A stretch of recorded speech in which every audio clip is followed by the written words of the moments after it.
창세기에는 참 많은 일들이 있습니다. 성경 66권 중에서 시간적으로 가장 긴 역사를 다루고 있기도 하고 또 스케일로 봐도 창세기를 따라올 책이 없는 것 같아요. 하나님이 천지 만물을 창조하시는 사건으로 시작을 하고 또 온 땅을 물로 심판하셔서 노아 가족을 제외한 모든 사람이 죽기도 합니다. 또 바벨탑 사건으로 언어가 나뉘게 되고 또 이 사건을 계기로 사람들이 전 세계로 흩어져서 살게 되기도 합니다. 이후에는 아브라함을 선택하시고 이삭, 야곱, 요셉으로 이어지는 족장 시대에는 팽팽한 긴장감이 있는 이야기들이 쭉 진행이 됩니다. 창세기에 나타나는 이 사건들에는 특징이 있는데요. 우선 하나님께서 직접적으로 많이 나타나시고 직접 개입하신다는 점입니다. 직접적으로 말씀을 해주시기도 하고 또 환상과 꿈도 많이 보여주시고 심지어 사자의 모습으로 이 땅에 등장하시기도 합니다. 또 문제와 긴장이 계속 이어진다는 점도 특징입니다. 아담과 하와의 죄로 인해서 세상이 타락했고 또 사람에게 있는 하나님의 형상이 일그러졌잖아요. 그래서 그 뒤로 세상에는 죄가 가득해지고 계속해서 사람들은 하나님을 거역하고 하나님과 갈등하고 거기로부터 수많은 문제들과 긴장을 만들어내는 그런 사건들이 나옵니다. 마지막으로 핵심 인물들을 위주로 내용이 흘러간다는 특징이 있습니다. 아담과 하와, 또 노아와 아브라함, 이삭, 야곱, 요셉과 같은 우리가 잘 알고 있는 이 핵심 인물들을 통해서 창세기의 역사가 진행이 됩니다. 그런데 오늘 본문에 있는 창세기 24장은요, 창세기의 이런 특징들이 거의 나타나지 않습니다. 좀 더 정확하게 말하면 정반대의 모습이 나타납니다. 창세기 24장은 아브라함의 아들인 이삭의 아내를 구하는 장면인데요. 가나안족 속의 여자가 아니라 자신의 친족 중에서 아들 이삭의 아내를 데려오기 위해서 자신의 늙은 종을 아브라함이 불러서 일을 시킵니다. 결국 이 늙은 종이 리브가라는 여자를 만나서 데려오게 되는데 창세기 24장만 보면 주인공이 아브라함이나 이삭이 아니라 이름조차 나오지 않는 아브라함의 늙은 종이 이 24장의 주인공이에요. 아마 창세기에서 이 늙은 종을 기억하시는 분들은 거의 없을 겁니다. 그런데 핵심 인물이 아닌 이 늙은 종이 당당히 창세기 한 장의 주인공 역할을 하면서 이 창세기 24장의 내용이 이어지는 겁니다. 또 창세기 24장은요, 모처럼 심각한 갈등이 없는 아주 평화로운 이야기입니다. 늙은 종이 주인이 맡겨준 일, 주인의 며느리를 구하는 일을 하는데 큰 문제 없이 아주 순조롭게 임무를 완수하는 그런 해피엔딩입니다. 마지막으로 창세기 24장에는 하나님이 직접적으로 드러나시지를 않아요. 창세기의 다른 부분과는 달리 직접 말씀하시고 나타나시지를 않습니다. 등장인물들의 입술을 통해서 간접적으로 하나님이 언급될 뿐입니다. 창세기 24장이 이런 특징들, 주인공이 핵심 인물이 아니고 갈등이 없는 잔잔한 이야기이고 또 하나님이 직접 드러나시지 않는 이 특징 때문에 기억에 잘 남지 않고 잘 다루지 않는 말씀인 것 같아요. 그러나 창세기 24장에서도 우리는 아주 중요한 교훈을 얻을 수 있습니다. 하나님이 직접 드러나실 때나 아니면 드러나시지 않을 때나 폭풍과 같은 많은 문제와 갈등이 있을 때나 아니면 문제가 없이 순조롭고 또 잔잔할 때나 특별하고 유명한 사람이거나 아니면 드러나지 않는 평범한 사람이거나 하나님께서는 모든 삶을 모든 순간들을 인도하신다는 겁니다. 하나님이 일하시는 방법을 두 가지로 나눠서 생각해 볼 수 있는데요. 우리가 분명히 볼 수 있도록 하나님이 직접 드러나셔서 일하시는 방법이 있고 우리가 볼 수 없도록 하나님이 직접 드러나시지 않도록 일하시는 방법이 있습니다. 전자를 하나님의 임재라고 표현할 수 있어요. 창세기에 많이 나타나듯이 직접 하나님께서 자신을 드러내는 것. 광야에 불기둥과 구름기둥으로 백성들을 인도하시고 또 성막을 통해서 하나님께서 함께 하시고 영광을 드러내셨던 것. 모세나 선지자의 기도에 기적적으로 응답하시고 문제를 해결해 주신 일들이 하나님의 임재라고 할 수 있습니다. 반면에 후자를 하나님의 섭리라고 표현할 수 있을 것 같아요. 창세기 24장처럼 하나님이 직접 드러나시지는 않지만 그렇다고 해서 하나님이 일하시지 않는 것이 아니라 하나님의 뜻대로 모든 삶을 인도하시는 것이 하나님의 섭리입니다. 우리는 보통 신앙생활을 하면서요, 하나님의 임재를 더 기대하는 경향들이 있어요. 드라마틱하고 뭔가 특별한 경험을 통해서 하나님을 만나고 싶어 하고 그런 경험들을 사모하고 또 그런 경험을 하면 나도 뭔가 더 특별한 사람이 된 것 같은 그런 기분이 들어서 더 사모하기도 합니다. 그런데 사실 하나님께서는 우리에게 보이지 않도록 일하시는 경우, 하나님의 섭리로 일하시는 경우가 대부분입니다. 계속 제가 반복해서 말씀을 드렸듯이 우리에게는 완성된 하나님의 계시, 이 말씀을 주셨기 때문에 이 말씀이 가장 중요한 은혜의 방편이고 하나님이 일하시는 방법이기 때문입니다. 또 성령 하나님을 우리에게 주셨기 때문에 우리 모두가 성령의 전이고 우리가 모두 왕같은 제사장이기 때문에 하나님의 특별한 임재가 창세기 때와 같이 필요하지가 않은 시대예요.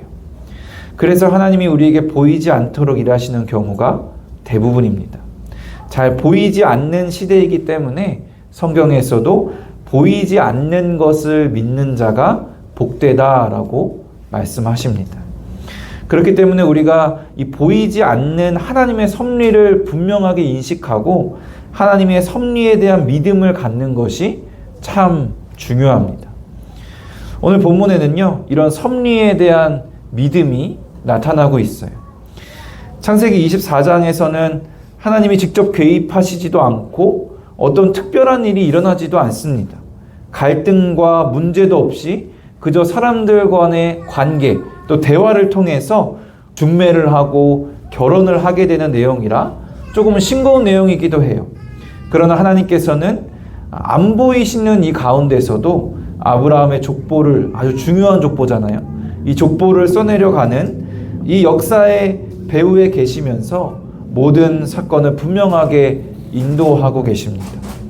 이 본문에 등장하는 인물들도 이 보이지 않는 하나님의 일하심, 하나님의 섭리에 대해 분명히 깨닫고 있었습니다. 늙은 종이 이삭의 아내를 찾기 위해 길을 떠나서 비상하고 기적적인 방법은 아니었지만 이 리브가를 만났을 때 늙은 종은 하나님의 일하심을 분명히 느끼고 이렇게 고백합니다.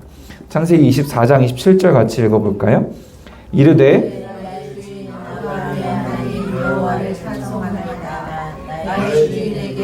주의 사랑과 성실을 그치지 아니하셨사오며 여호와께서 길에서 나를 인도하사 내 주인의 동생 집에 이르게 하셨나이다 하니라. 하나님이 드러나시지 않았지만 하나님께서 변함없이 사랑과 성실을 그치지 아니하였다고 고백해요. 그리고 이 종이 먼 길을 자신이 걸어왔는데도 불구하고 여호와께서 길에서 나를 인도했다라고 고백하고 있습니다. 그리고 하나님을 찬양하고 있어요. 더 나아가서 이 늙은 종뿐만이 아니라 이 리브가의 식구들도 이렇게 고백해요. 창세기 24장 50절 51절입니다. 라반과 부두엘이 대답하여 이르되 이 일이 여호와께로 말미암았으니 우리는 가부를 말할 수 없노라. 리브가가 당신 앞에 있으니 데리고 가서 여호와의 명령대로 그를 당신의 주인의 아들의 아내가 되게 하라. 늙은 종이 리브가의 식구들에게 허락을 받아야 될 거 아니에요. 리브가를 데리고 가기 위해서 리브가를 자신의 주인의 며느리로 데려가게 해달라고 허락해 주세요 라고 말을 하는데 이 가족들이 뭐라고 하냐면요, 자신의 딸을 주는 아주 중요한 일인데도 불구하고 이 일이 여호와께로 말미암았으니 자신들이 가부를 말할 수 없노라. 가능하고 불가능한 것을 자기가 말할 수 없다라고 말하고 있는 거예요. 왜냐하면 이 일이 하나님께서 하셨다고 인정하기 때문입니다. 하나님이 직접 나타나셔서 말씀하신 것도 아니에요. 직접 개입하시지 않았어요. 그러나 이 리브가의 가족들의 마음 가운데 하나님의 섭리에 대한 분명한 인식과 믿음을 주셨고 그들이 이렇게 고백하게 하신 겁니다. 늙은 종이 고백했을 뿐만이 아니라 이 리브가의 식구들도 서로 하나님의 섭리를 분명하게 인식하고 함께 고백하고 있는 겁니다. 인생을 살다 보면 또 우리 주변의 인생을 보고 또 듣다 보면 우리들의 삶도 이런 경우가 참 많습니다. 우리가 기대하는 엄청난 기적적인 일, 하나님의 임재를 경험하는 것은 정말로 드물지만 살아가다 보니까 지나고 돌아보니까 하나님의 일하심, 하나님의 인도하심이었다라고 고백할 수밖에 없을 때가 참 많습니다. 하나님의 뜻 가운데 하나님께서 우리의 삶을 계획하시고 인도하시기 때문에 하나님의 섭리가 분명히 있기 때문에 그때는 하나님의 개입을 인식하지 못했지만 지나고 보니까 우리 인생을 돌아볼 때 하나님의 철저한 보호와 인도하심, 보이지 않았던 하나님의 역사하심을 그제서야 볼 수 있게 될 때가 참 많습니다. 하나님이 계시지 않는 것 같은 때에도 하나님이 개입하시지 않는 것 같은 아주 작고 사소한 일에도 또 내 뜻대로 되지 않아서 너무나 힘들어서 하나님이 도와주시지 않는 것 같은 그런 순간들 가운데도 평범한 나의 인생 가운데서도 그 모든 삶의 순간순간들 가운데 하나님의 섭리가 작용하고 있음을 우리가 깨닫게 될 때가 있습니다.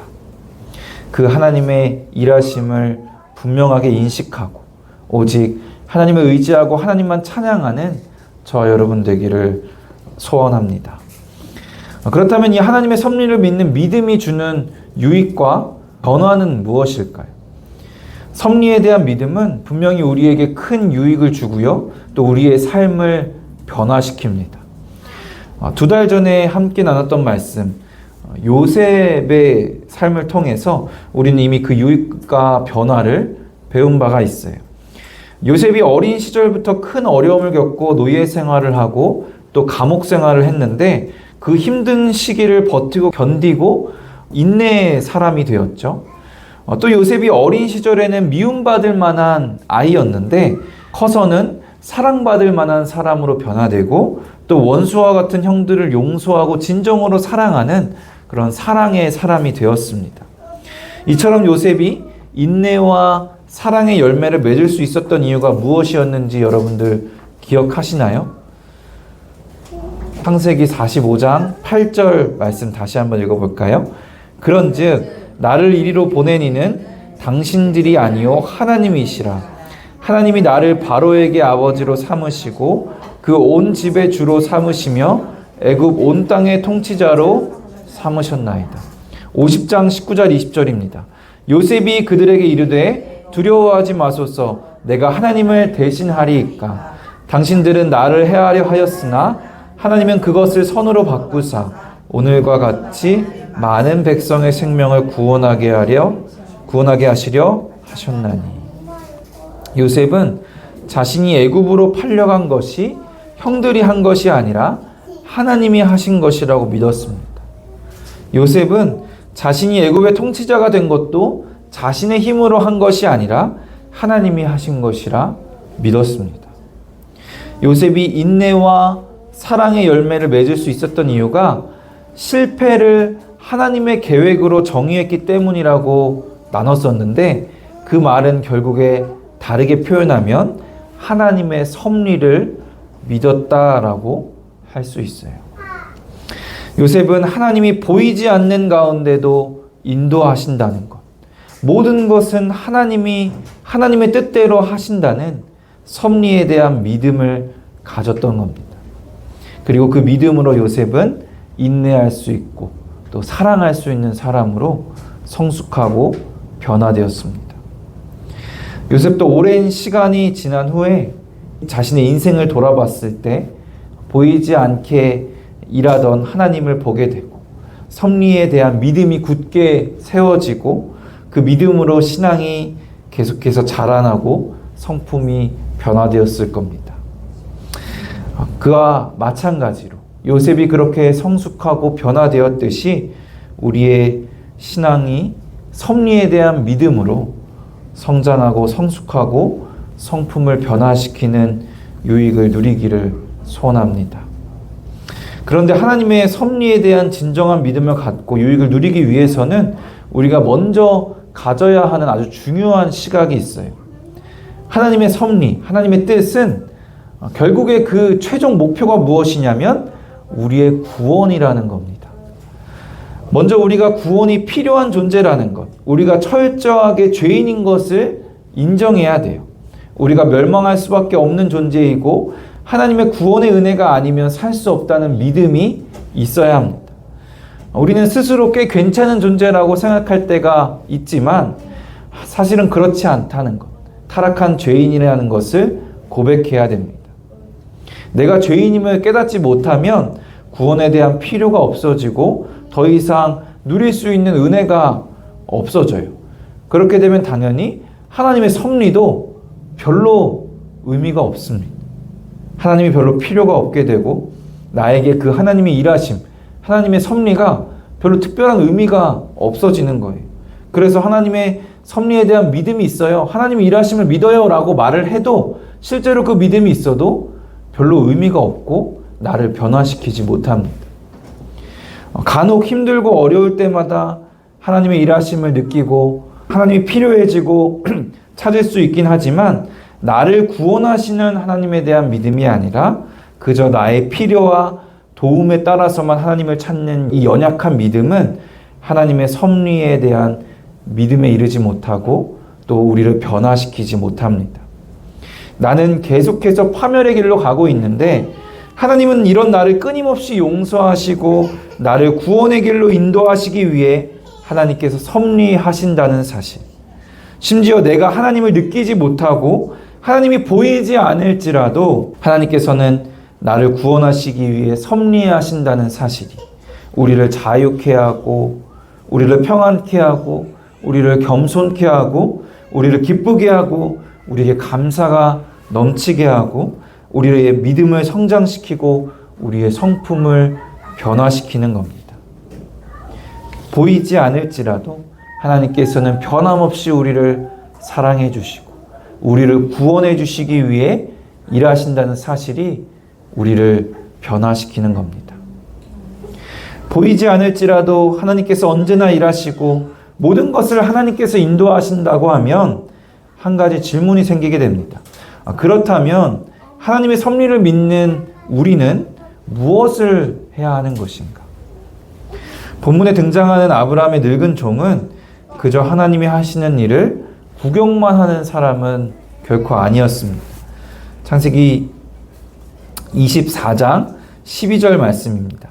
그가 이르되 우리 주인 아브라함의 하나님 여호와여 원하건대 오늘 나에게 순조롭게 만나게 하사 내 주인 아브라함에게 은혜를 베푸시옵소서. 이 주인인 아브라함이 일을 맡겼을 때 이 늙은 종이 맡겨진 일을 시작하면서 가장 먼저 한 일이 무엇이었냐면 하나님께 기도하는 일이었어요. 누가 생각나지 않으시나요? 지난주에 함께 나눴던 다윗의 모습과 동일합니다. 매사에 먼저 하나님의 뜻을 앞세우고 기도했던 그 모습이 이 늙은 종에게도 동일하게 나타나는 겁니다. 하나님의 섭리를 의지하고 믿는다고 해서 우리가 아무것도 하지 않고 특별히 기도하지 않고 하나님이 일하심을 구경만 해도 된다는 뜻은 결코 아닙니다. 하나님의 섭리에 대한 믿음으로 우리는 더욱더 기도해야 돼요.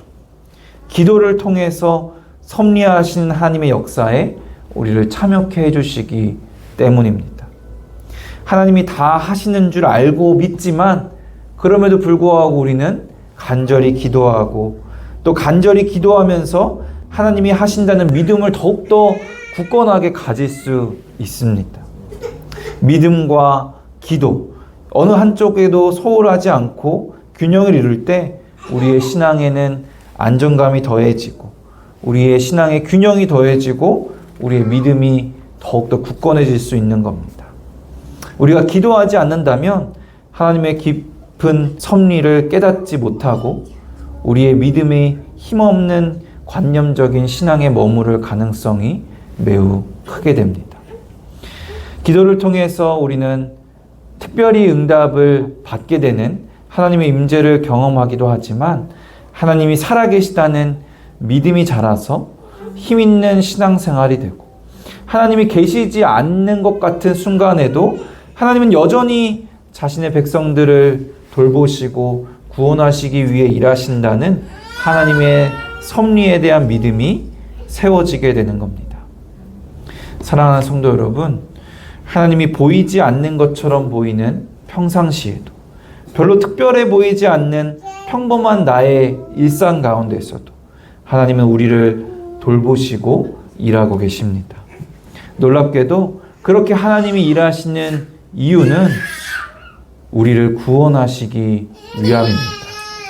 그 놀라운 하나님의 섭리에 대한 믿음으로 신앙이 성장하고 성숙하게 되고 성품이 변화되는 우리가 되기를 바랍니다. 날마다 매사에 가장 먼저 기도함으로써 우리 삶 가운데 역사하시는 하나님을 느끼고 하나님의 인도하심에 민감하게 반응하는 저와 여러분 되시기를 주님의 이름으로 축원합니다.